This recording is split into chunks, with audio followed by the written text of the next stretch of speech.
Good evening, everyone. Hello, it's Monday night. That means it's time for Monday Night Live. And tonight's live is all about pace. Pace. What can you do with them? When do you use them? How can you tint them? I've been asked a lot of questions about pace. So feel free to put your comments, your questions in the comment section. Glenn is here behind the scenes. So he will put your questions up on screen. He'll also be posting the link to the demo deal because, of course, we have a demo deal to go along with this, and it is all on pace. So yeah, we're very excited. So let's just jump right in. Okay, so I'm going to switch over to my overhead cameras and we'll just start talking. Oh, there we go. Get that in there. Perfect. Okay, hello everyone. Yes. So the demo deal is on now and it's all on pace. Now, it's if you're wondering, it's like, well, does it include the solar paste and the lunar paste and the stencil butters? No, it doesn't include those. It includes these type of paste: crackle paste, texture paste, grit paste, texture paste, crackle. We have put in the jewel effect paste. I'm going to talk about this in a little bit. And one that maybe you're not expecting is this tacky when dry gel medium. And there's a reason why I wanted to include this one. So this is included in the sale. But there's many other pastes. Oh, I forgot about this one. This is the vintage antiquing paste. And I'm going to talk about that in just a minute. Okay, but there are lots of other pastes included in the sale. Just go check it out. Glenn has posted the link, and then you can save on texture paste today and tomorrow. So this is a tag I made earlier, and I am going to recreate it live for you here so that you can see how I created this tag. And I use the vintage antiquing paste, and I use the crackle paste for this one. So I actually use two pastes on this one, but I've got other tags that I've got prepped that I'm going to go over and I'm going to talk about. But remember, if you have questions on these pastes that I'm using, make sure you put your questions in the comments field and I will answer them as soon as I can. Okay, so pastes. Now, a lot of you, if you're not into mixed media, you're probably thinking, well, what do I need paste for? I'm a card maker. Well, there are reasons why you may want to use paste. So there are, let me bring this one in. So this is the Diamond Rings Jewel Effect Paste from Prima. And we've got a few colors. This is just the one that I happen to have. And this is what it looks like on black. It looks gorgeous on whites. But look at that. You've got this dimensional, just chock full of shimmer. Isn't that gorgeous? Oh my gosh, that's so lovely. And I love the texture of them. Absolutely beautiful. Oh, great, Kelly. You love to use your paste on your cards. Yeah, lovely. So this is the Jewel Effect paste. Now, I'm not going to use it through a stencil on my live because it's really chunky and I need to wash it right away. So I wanted to show you this one, but I also wanted to just take a moment. Just going to grab a piece of paper here and just show you what this looks like going on. So this is what it looks like in the tin. I mean, look at that shimmer. It's just absolutely gorgeous. So I'm just going to take just my spatula here and I'm just going to put it on this piece of card that I have. Can you hear that noise? That is how chunky this is. It's absolutely gorgeous. So this is what it looks like on white.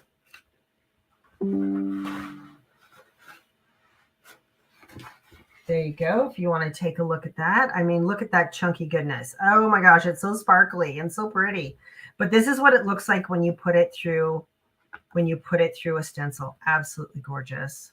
Yeah, stunning. So we have a few colors of these at the store. We have diamond rings, which I have to say is my favorite. Can you die cut with that paste? Well, once it's dry, you can. Is that what you mean? Can I die cut through it? Yes. As long as you make sure that it is completely dry. You need to make sure it's dry. Okay, so that is the the jewel effect paste designed by Finnabar for Prima, and we've got a few of these in stock, and these are included in the sale. Okay, let me set that aside. Make sure that lid's on tight. What else do I want to talk about? Okay, let's talk about crackle. Should we talk about crackle paste? So what does crackle paste do? Well, exactly what it sounds. It crackles. So this was an opaque paste I put on there, and then I sprayed it with spray stains. It's actually still a little bit wet. It's still wet, but I wanted to show you, and I might have to come back to this near the end.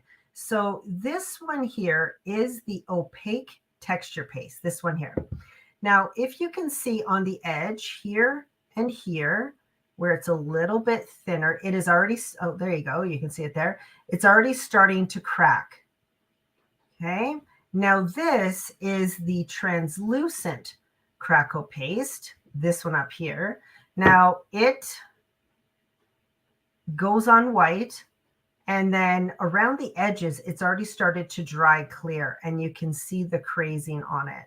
If I tip it, you can just see it right in there. But it's thicker in the middle. That means the cracking will be a little bit bigger. So I'm going to set this aside. We'll come back to this at the end. I'm going to give it a little bit more time to dry. So let me set those aside. Now, I get a lot of questions. Can I tint my paste? Yes, you can. So this one is one that I did earlier. This is the grit paste, opaque. So here you go. This is the grit paste. Now I am going to color them on screen, and I'm going to show you a couple of different ways you can do that. So let me grab out, let's do the grit paste. Let me move these off to the side. There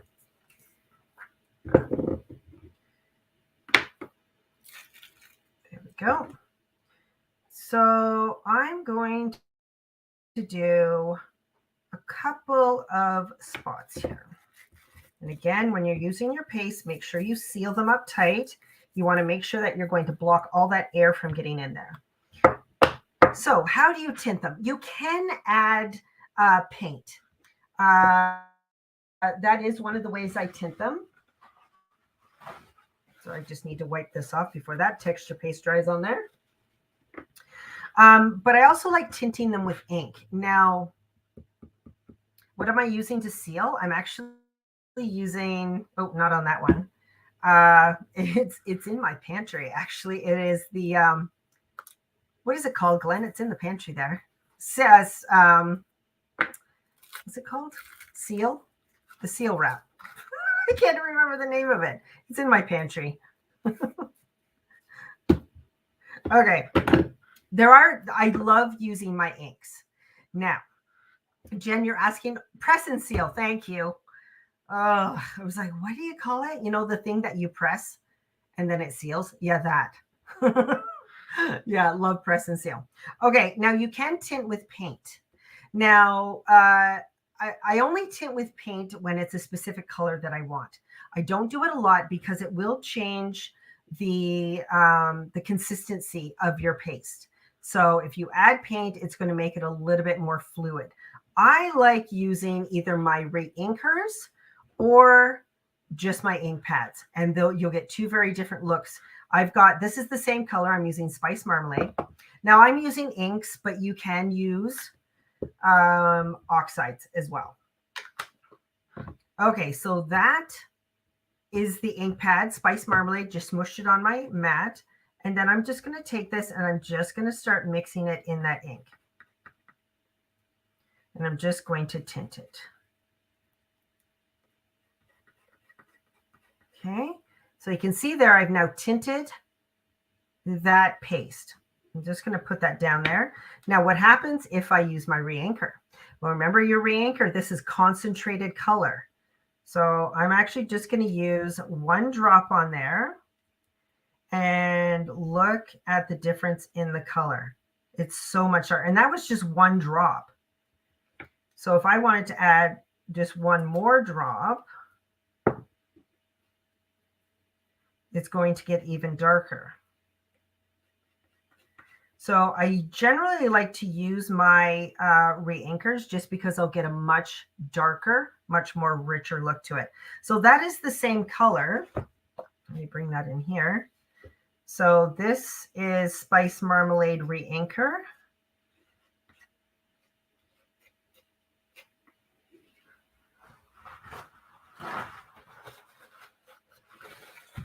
And then this is using the ink pad. The exact same color, but you can see how much darker and richer that color is by using your re-inker. So same color, Spice Marmalade re-inker, Spice Marmalade just using my ink pad. So you can see the difference there. And yes, you can tint your texture paste. I always say start with a little bit of color, like you saw when I was using my re-inker. I did one drop, mixed it, thought, no, let's go one more drop just to make it a little bit darker. And then there you go. So yes, you can tint your texture paste, whether they're opaque or translucent. Now, just remember, if you're tinting a translucent texture paste, when it dries, it will still be translucent. So you'll see whatever color there is underneath. So just be aware of that. Okay, let me set that aside so I don't make a bigger mess than I already am. Let me just clean this up here.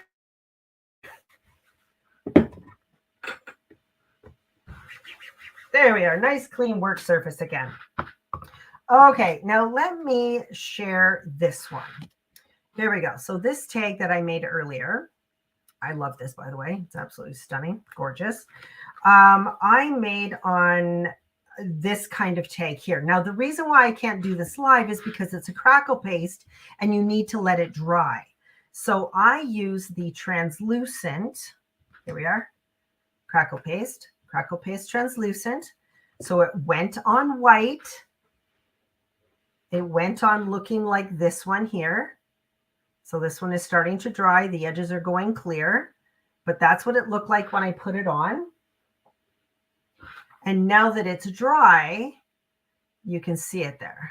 So, and those are all, look at that. It's all crackled. Isn't that gorgeous? How long does it take to dry? Well, it depends. It depends on how thick it is. When I put this on, within about 15 minutes, it was already starting to crack and dry. So, if you leave it 20, 30 minutes, again, it depends on how thick you put it on. If it's thicker, you want to give it a bit more time. Now, can you use your heat tool? You can use your heat tool, but that causes very small cracks. I like to be able to see the cracks. I like the bigger cracks. So you just leave it to dry on its own. If you use your heat tool, it's going to dry too fast and you'll just get like a crazing look to it. Okay, now here we are, vintage antiquing paste. Now, if any of you have taken classes with Antonis at our, you know how this works. I love this. Now, this is a big tube. I honestly don't know why they make it this big because I will not need to buy this for the rest of my life because it goes a long way. So how do you use the antiquing paste over this? Oh, I should mention, this is a white tag and I painted it with Paper Artsy Calypso.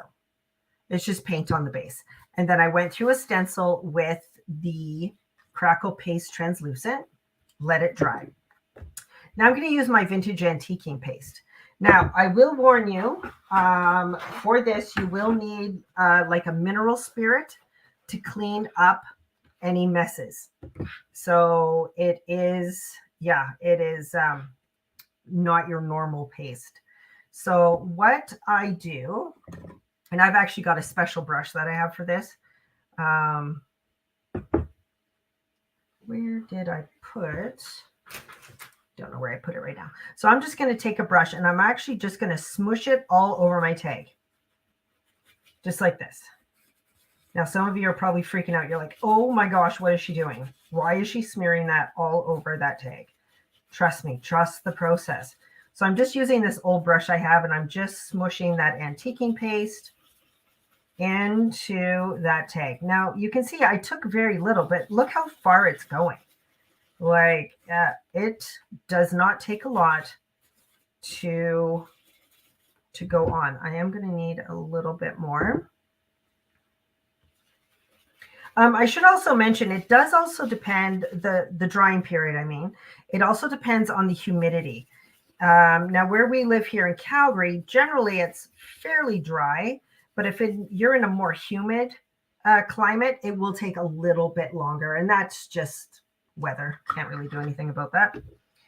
Okay, so there you go. I have now covered my tag in the vintage antiquing paste.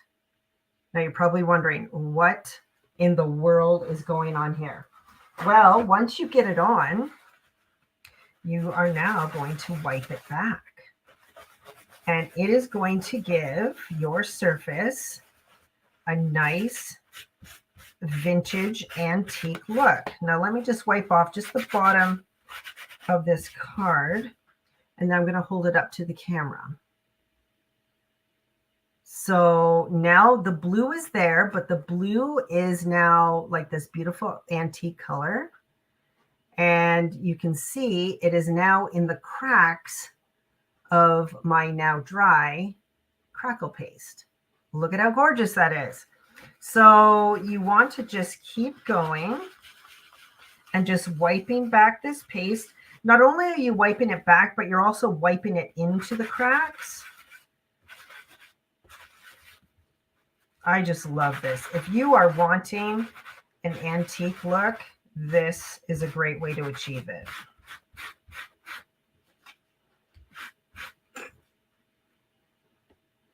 So there you go. Isn't that gorgeous? Oh, it's just stunning. So pretty. I love using this with blue. I've used it with other colors, but I always come back to my blue as my base because it is absolutely gorgeous. I mean, that is just stunning. I love it. Love, love, love. Now, because this is a paste, it is mineral based, you do need to let it dry, but I have no patience. So I'm actually going to go and finish this. I'm just going to hit it with a bit of heat.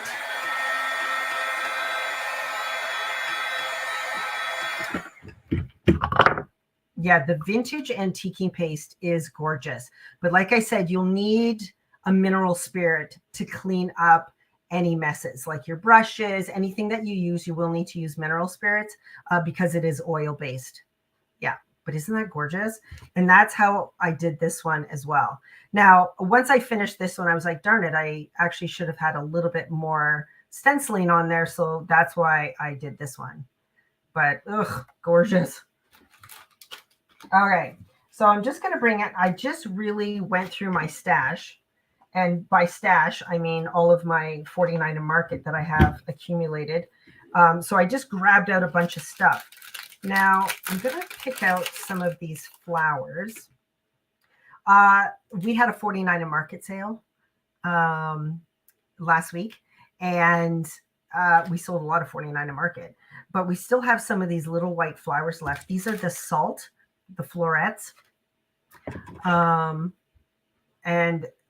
I will take just my brush that has the vintage antiquing paste and just kind of touch the edges of that and just give them a bit of a distressed look to them. Isn't that fun? Love it. All right, where did my, oh, here they are. I'm just going to do a few more flowers. Just going to do 3 flowers. So yeah, just taking this, just rubbing it on the edges of that flower, just to kind of distress it a bit. Isn't that fun? Look at that. I love it. And let me do one more.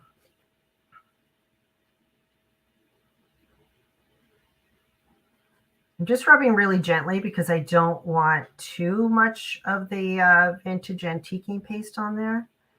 But I just want to, there we go. Just wanted to distress them a little bit. So there are my flowers. Done and done. Again, that was all the vintage antiquing paste. And like I said, I just grabbed some stuff out of my stash that I had, and I'm just going to finish this. Now, don't go anywhere, because after this, I'm going to get out the gilding flakes. That's why I wanted to do this first, because gilding flakes, they're everywhere. Here, let me just grab this. I am just going to use some glue and glue this down. That's good. So remember, if you have any questions about paste that I haven't answered yet, please put them in the comments, because I'd love to answer them for you.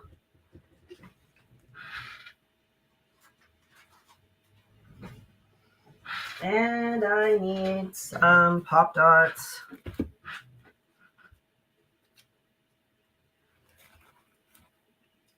Okay.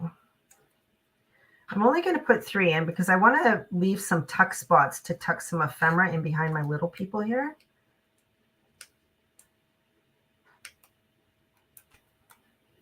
Pulled the little tabby off.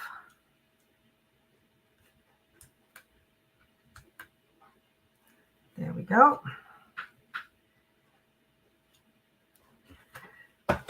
Okay. I'm just going to quickly just do some tucking of some ephemera. Let's tear that off.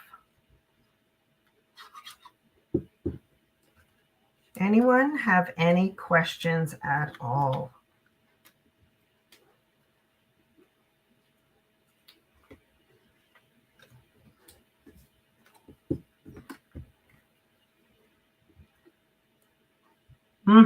Yes, you can ink over the crackle paste.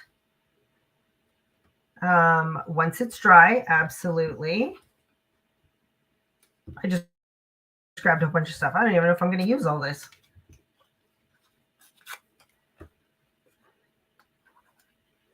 Oops. Put the glue on the wrong side.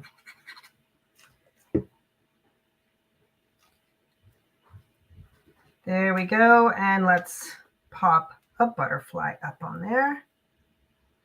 What is the best way to keep?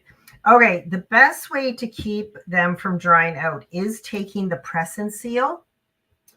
And let me see if I've got a good one to show you. Maybe this one. So I need to actually change my press and seal, but what I do is I take a piece of it, bigger than the size of my jar lid opening, and I stick it in. And before I press it on the edges, is I put it down in there until it's touching all of the paste. So I know that there's no air in there. So I press it in so it's touching all of that paste. I know there's no air touching the paste. And then I seal my jar back up. That is the best way to do it. Yeah, so press and seal. Press and seal is your friend. There we, oh, I forgot my flowers. Can't forget the flowers.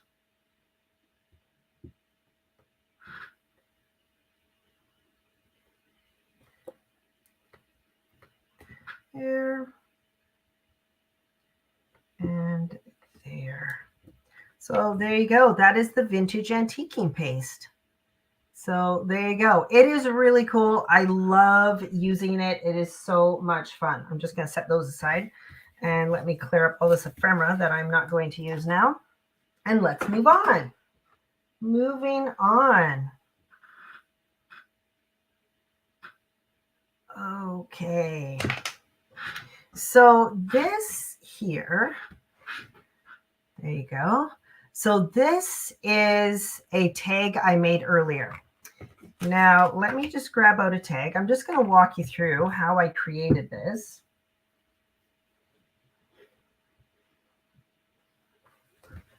Sorry, just need to clean up my mess. I used 2 paper artsy paints, first of all.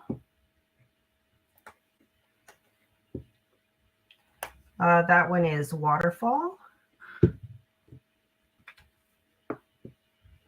What options? Instead of mineral-based antiquing paste, you could just try a brown paint. but you'd have to work pretty fast so your paint doesn't dry, but you could use a brown paint. That would be another way of doing it, or brown ink. It's not going to look exactly the same, but it'll kind of give you the best kind of results. Yeah, I tried using Saran, and it really does need to be the press and seal. It's really the thing that works the best. Okay, so I've got my paint down, and I'm actually going in between, so I'm getting both colors on there, and I'm just going back and forth. Maybe I want to add a bit more of the blue, and then maybe a bit more of the yellow. So just an easy background. Sometimes having a one color background is maybe a little bit boring.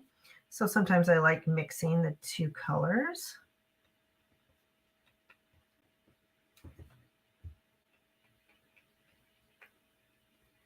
There we go. And let's do this. So there you go. Bonus demo. How to make a really cool background with two colors of paint. That's fun, isn't it? Love it. Now I've got all this paint left. Well, I can't waste the paint. Now I'm going to do one that's up and down. Vertical stripes or vertical brush strokes instead of horizontal.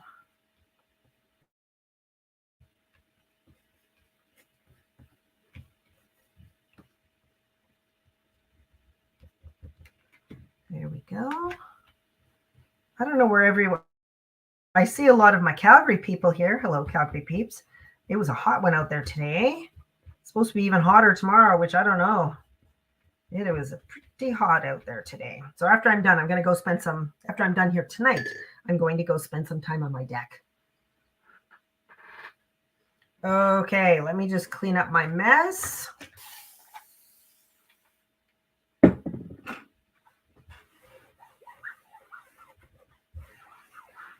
There we go. So this is my tag that is ready.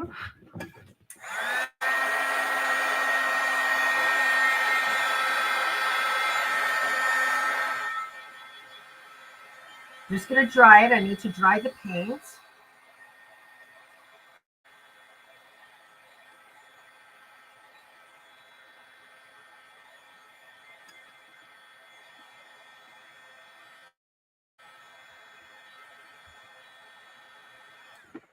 There we go. And now I'm going to use the Tacky When Dry Gel Medium. Oop. Open this up. Let me grab my stencil. Lay it over top of my tag.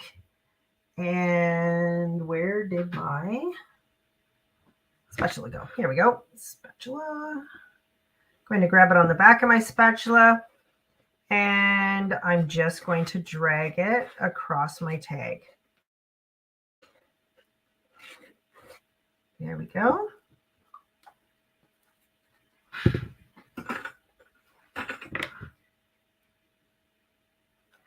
Perfect. So this is what the Tacky When Dry Gel Medium looks like when it goes on. So it's white, it's opaque, and when it's ready to go, it is going to turn translucent and it will be sticky to the touch.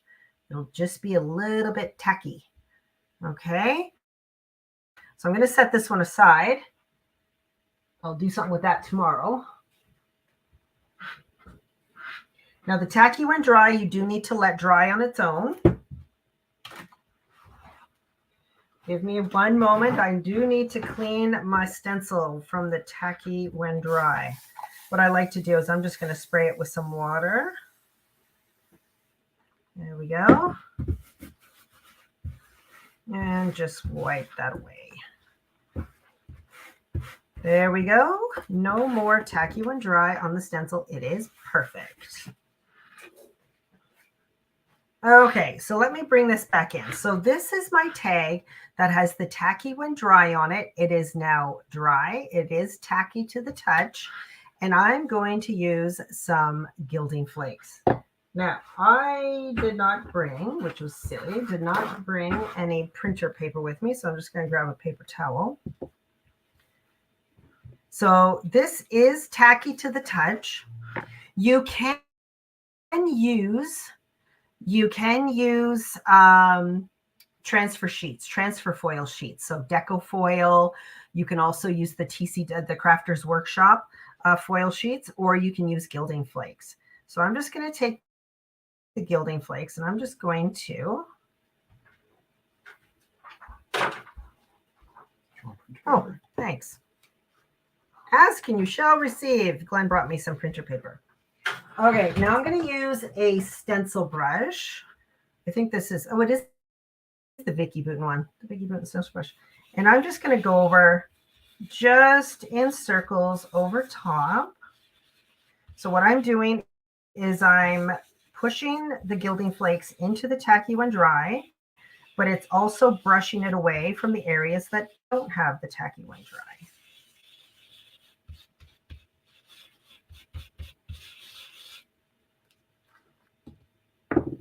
Okay, I'm not done. I just want to put this back. Don't breathe. This is the time when I probably have to sneeze, is when I've got gilding flakes out. Never fails. Okay, so now that I have most of the gilding flakes off, I'm just going to go over it again. I'm going to wipe off any of that excess.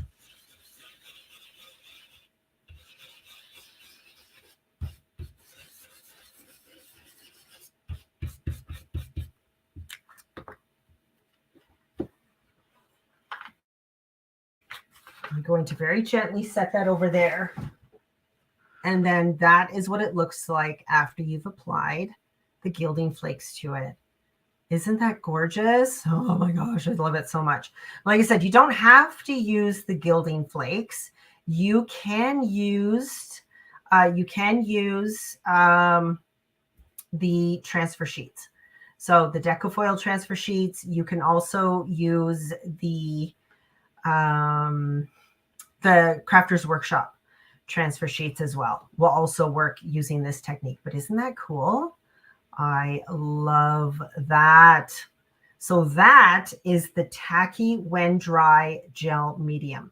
Now, another way that I've used this, I'm just going to close that up before I sneeze and spray it all over the place. Another way I've done it, and I think I don't have a sample of this here, but what else I've done, let me just grab a, here we go. Sometimes I just want a little bit of gold or metallic or whatever along the edges. So if I just want it along the edges, what I will do is I'll just take a paintbrush in my Tacky When Dry and we'll just paint it along the edge. And I won't go straight because I don't really want anything that looks too precise, but I will just put it on the edge like so, like that. You can see where it's white. And then once it dries, then I will go in with the gilding flakes or the transfer foil sheets and will just put it on the edge. And it just gives you a nice, like a gilded edge, which is absolutely gorgeous. So you don't have to put it through a stencil. You can just do this, which is so much fun. So there you go. If you just wanted to do an edge. Okay, there you go. Easy peasy, lemon squeezy. I'm going to set that aside to see if it'll dry for me before we go. Okay. Now, people sometimes ask me, how do these texture pastes work on dark paper? I always use them on white, but can you use them on dark paper? Yes, you absolutely can. Now, if you're using the opaque ones, when you put the opaque ones, the translucent ones, once they dry, of course, they're going to be black. They're going to be see-through. So it'll just give you a shiny look. If that's what you like, that looks great too. It will give you just a nice kind of crazed crackle look on it or just like a glossy look to it. So yeah, really, really cool. Okay. Grit paste. Did I talk about the grit paste? I think I did. Grit paste, if you see grit paste, is exactly how it sounds. It is not smooth. It has a bit of grit to it. So the smooth ones, let me go back over here. Oh, look, I grabbed this one. Look what that's looking like now. So this is the opaque crackle paste, this one here. And you can see where it is thicker, which it's thicker in the middle, the cracks are bigger. Along the edge, where it was thinner, the cracks are smaller. But they've got two really big areas here that still need to dry. Now coming up here to the translucent crackle paste, it is starting to dry. And in the thicker areas, I'm getting much bigger cracks. And in the smaller where it was thinner, I'm getting much thinner, almost like a crazing look to it. So again, the thicker you put on your crackle paste, and if you let it dry on its own, the bigger the cracks are going to be. The thinner you put it on, the smaller the cracks will be. So I'm just going to put that aside until that dries. There we go. Now, where are we here? Grit paste. Here we go.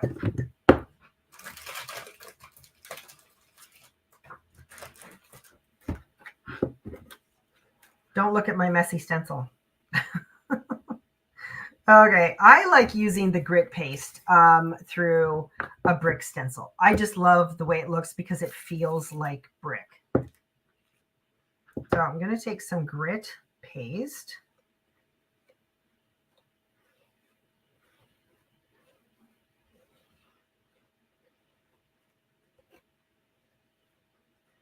There we go.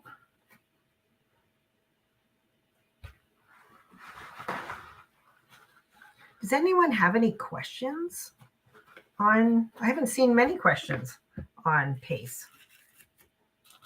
Make sure to push that press and seal in to get out all the air, and then put your lid back on nice and tight. Now, I don't know if I've told you, but when you're peeling a stencil off texture paste, I always like to hold it on one end and peel it back. Just peel it back slowly. There we go. Now, another thing I like to do is I like to just run my finger along the edge just to clean up those edges, because my stencil was larger than my tag. So I did get some paste a little bit beyond my tag. So I just like to clean that up before it dries. Oh, Ronnie, well, thank you. You're just listening and learning. That's great. I'm glad you're learning. I tell our craft consultants and our teachers, we have a lot of crafting experience amongst us. And sometimes we forget that not everyone knows what we know, but we don't know everything. Trust me, we're still learning, or I am still learning. I guess I should only speak for myself. Okay, just going to wet that stencil and just wipe this grit paste off. Grit paste is one of those ones you do not want to let dry on your stencil. No, that is a no-no.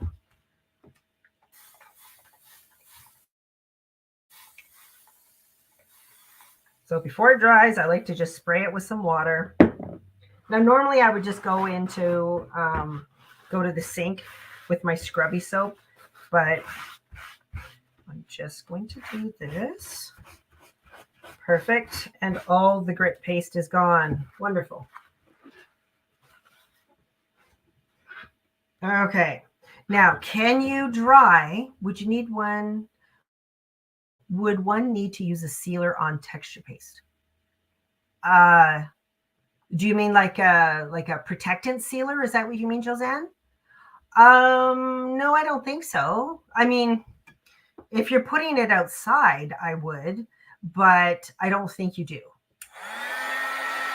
Can you take heat to your texture paste? Yes, you can. You just need to be careful because this is a a paste, and if you heat it up, it will start to bubble. Now, in some instances, like when I use the stencil butter, I love that. I love that look. But with the grit paste, I don't necessarily want it to bubble up. So when I'm going to dry it, I'm going to keep my heat tool about 6 inches away and keep my heat tool moving.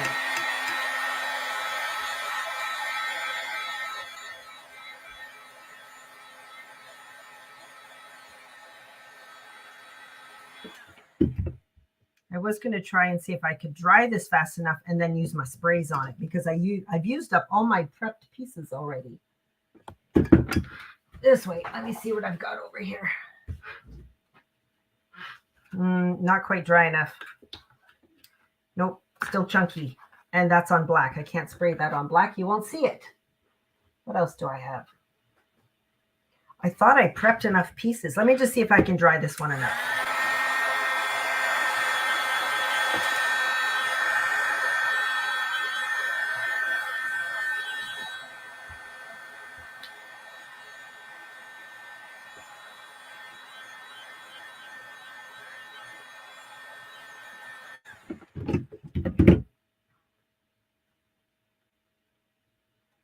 It's pretty dry.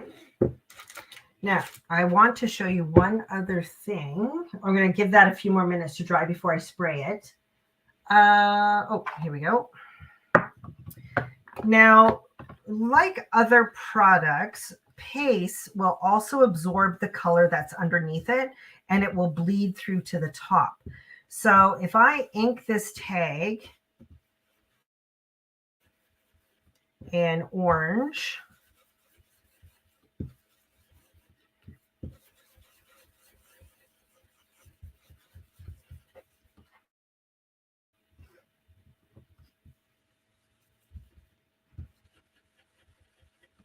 okay, and I take, let's go with this one.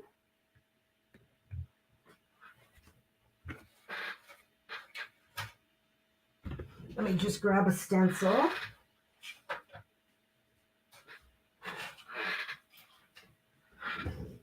Okay.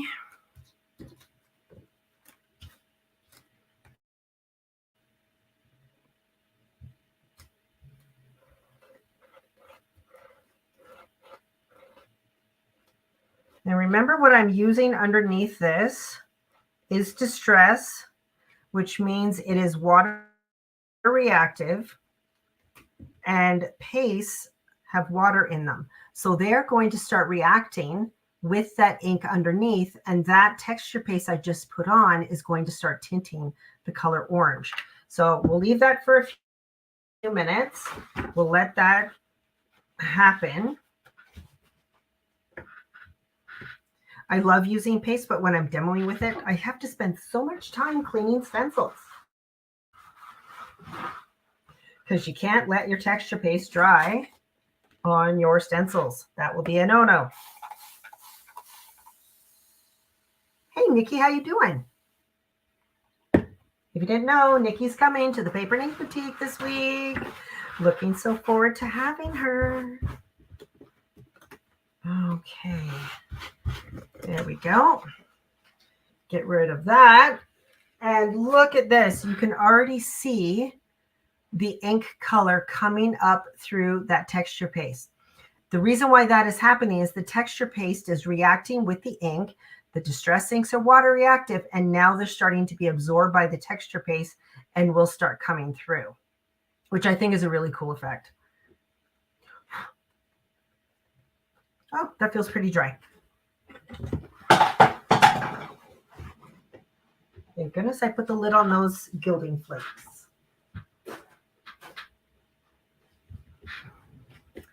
Here we go. Got my sprays right here. Okay. So this is a spray stain. You could use a spray oxide, or any spray really. So I just sprayed it along the top. Now I'm going to add a bit of water. Just let it run down that. But look at how cool that looks already. So cool. I wish I had more floor space for a bin of water, but I am so accident prone, I'd be afraid that I'd step in it and make a huge mess.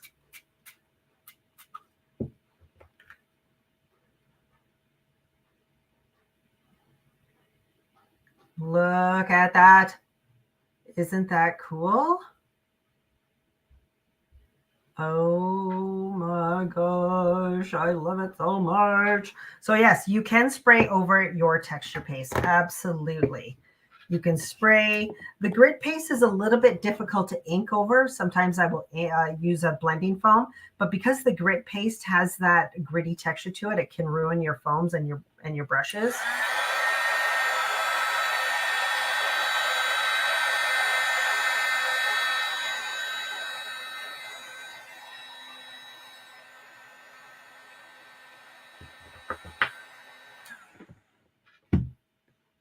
So there you go. Yes, you can spray over your texture paste. The mess is real tonight, people. Texture pastes are no joke.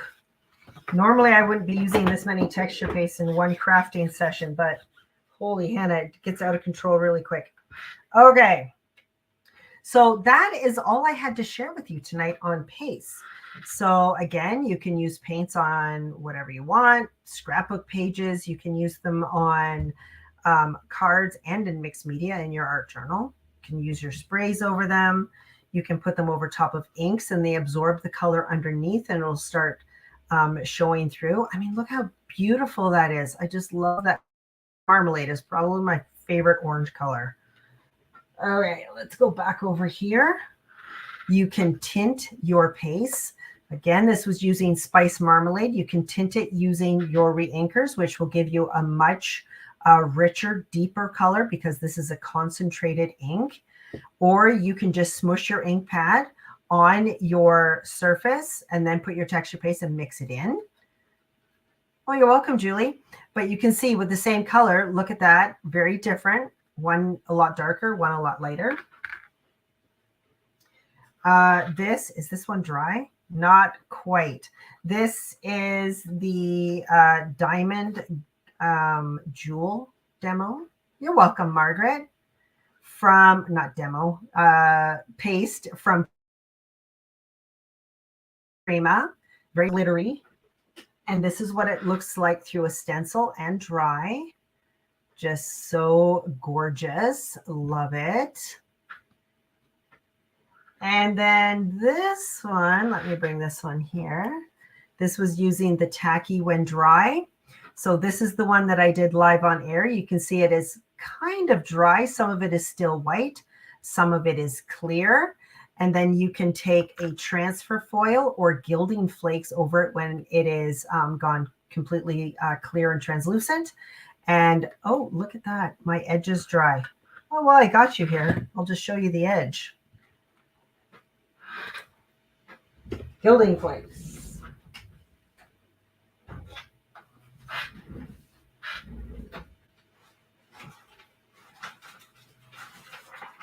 There we go.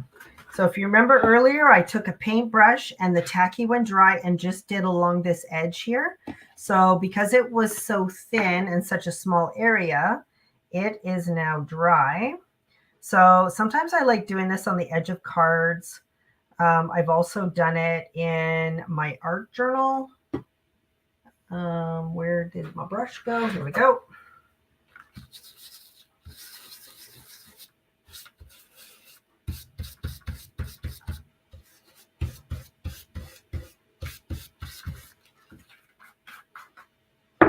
So there you go. Really easy to add just a nice gold edge to